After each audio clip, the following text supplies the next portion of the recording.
SABC News senior reporter Chriselda Lewis is joining Gift of the Givers as they head to Türkiye to assist in humanitarian efforts there after yesterday's devastating quakes. And she joins us live now from OR Tambo International Airport ahead of their departure to the quake zone. Chriselda?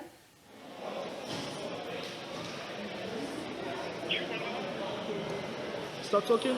Well, Bongi, we're live from OR Tambo International Airport just hours before we depart South Africa to the quake zone, where we're expected to find massive devastation. We understand that thousands of rescue operating teams are on the ground already trying to comb through the destruction both in Turkey as well as in Syria. The Gift of the Givers is now joining that recovery and rescue operation. We're not sure what we're going to find when we arrive there in about 9 hours' time, but specialized equipment is what Gift of the Givers is taking to Turkey, together with more than a 30-strong team of personnel who'd be able to assist with the operations there. What we already know is that the president of that country, Erdogan, has already declared a state of emergency in that particular country, and certainly we'll get a better sense when we get to Turkey what the situation on the ground is. What we do understand at this point in terms of reports is that the death toll has well surpassed over 5,000, and certainly what many emergency services are saying at this particular point, together with rescue teams that are already on the ground who are in conversation with the Gift of the Givers, is that that death toll is expected to rise, and that is the expectation at this particular time. But the next 48 hours to 72 hours, Wongiwe, is quite critical, we hear from the Gift of the Givers, in that if you're going to find anyone who is trapped under that rubble alive, the next 48 to 72 hours is quite critical. I want to bring in now Dr. Ahmed Bam, who is the head of the rescue operations team. Dr. Bam, thank you so much for your time. Indeed, we really do appreciate it. The Gift of the Givers, together with some South African media, headed to Istanbul. A 9-hour flight, we understand. What is the current situation on the ground from what your teams have told you so far? What we've experienced and what we've been seeing from the news, it's been very, very devastating. I mean, the images are coming every hourly, we're following up, and we're seeing that a lot of people are being still found alive. The death toll is rising a lot, and as you mentioned, in Syria as well, and as much as in Turkey. 6 huge cities in Turkey has been devastated. I mean, we've seen the news on how many buildings have been devastated as well. So every hour the death toll is really increasing, and we need to find those people alive under the rubble in this acute phase, whereby you've seen a lot of search and rescue teams from the world have deployed immediately, have sent all the big resources to go and assist the needs of Turkey and Syria during this time. Talk to us about what you're carrying. This is very specialized equipment that would be able to, in particular, perform this kind of rescue or recovery mission, in particular in urban areas. Is that it? That's what we're going to be carrying. So we've got highly skilled staff that are rescue technicians from South Africa that specialize in urban search and rescue in terms of using specialized equipment to find people under the rubble. What the teams that we do have, we have specialized equipment like the GSS life locators and special cameras and phones that detect people that are buried under the rubble.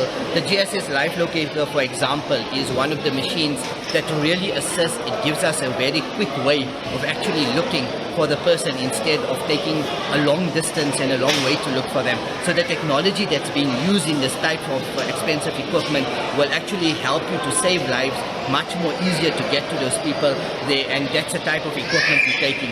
Added to that, the specialized skill teams that are going are trained in this. They know how to do and sweep buildings. They also know how to identify as well a lot of the fatalities as well, because as you know, during this, families want to know what happened to also the families. So our teams are mostly going for live patients and to go and look for survivors and treat also the injured patients there, because through this a lot of trauma, a lot of medical aspect has also come into play as well. Hospital facilities, healthcare, transport, infrastructure, and as we know, a huge thing with Turkey as well is the weather.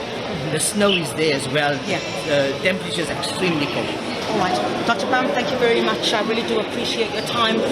We will be leaving South Africa around about 8 o'clock this evening. Won't you, it's about a 9-hour flight. But you know what? I'm really going to ask my colleague. I'm not sure if we're going to be able to move towards this direction or not. My colleague, Mangomangosi, to see if I'm going to be able to maybe speak to some of the passengers who are headed towards this direction. Maybe we can get a sense from them what their feeling is. Let me see if I'm able to do that. We've not spoken to them twice. Excuse me, ma'am. Hello. Not at all at this time. All right, sir. Very good afternoon to you. Sorry for budging in, sir. We're from SABC News and we're actually live. I see you headed towards the direction which we're headed to. You're headed to Istanbul, I understand. Is it? Our baby daughter is actually... All right. I mean, we've seen the images on television. Are you at all concerned about what is taking place there? I'm sure you've got family as well. Luckily, she's only there for a layover, a short layover, then she's going to Sweden, so I think she'll be fine. But my heart goes out to those people. You're very concerned, though, of what's taking place there? Yes, definitely. All right. Perhaps I could bring in this gentleman. So you on your way to Istanbul? Yes, we are. All right. Very concerned about the situation. What are you going to do there? Are you working there? We are on a business trip. On a business trip. Yeah. Concerned about what's taking place there? What are you possibly going to find? I mean, Istanbul is not directly affected, so not too worried there, and we in Istanbul, so but certainly it's about 1,200 kilometers away where the earthquakes were. Yeah. So I mean, it's terrible for the people that were there, and it's just shocking. I mean, it really is terrible. But I think we'll be okay in Istanbul, so I'm not worried about safety or anything like that. All right, so let me bring in another passenger as well. Hello, ma'am. You're live on SABC News. You're headed to Istanbul. All right, concerned about the images that you're seeing on television. I understand, that while that particular area may not be directly affected, you might get people who would probably flee from some of the areas to Istanbul due to the situation there. Concerned at all? I am concerned. In fact, I was speaking to the agent at the meeting over there, but they're short note.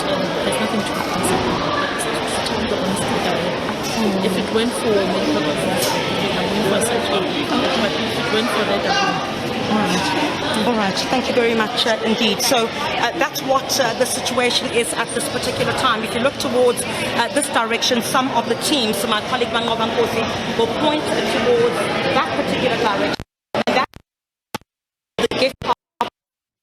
You'll see the medical personnel there already starting to board, and this is a team of over 30 very specialized and skilled individuals who are going to go and assist many other thousands of rescue teams that have already begun with the search and rescue missions in that particular country.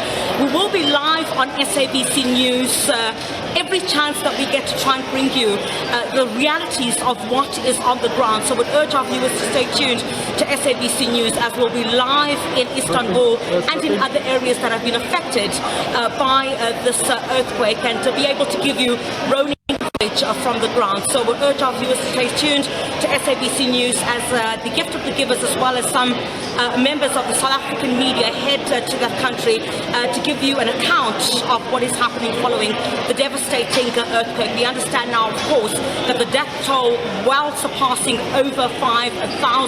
We understand it's expected to rise.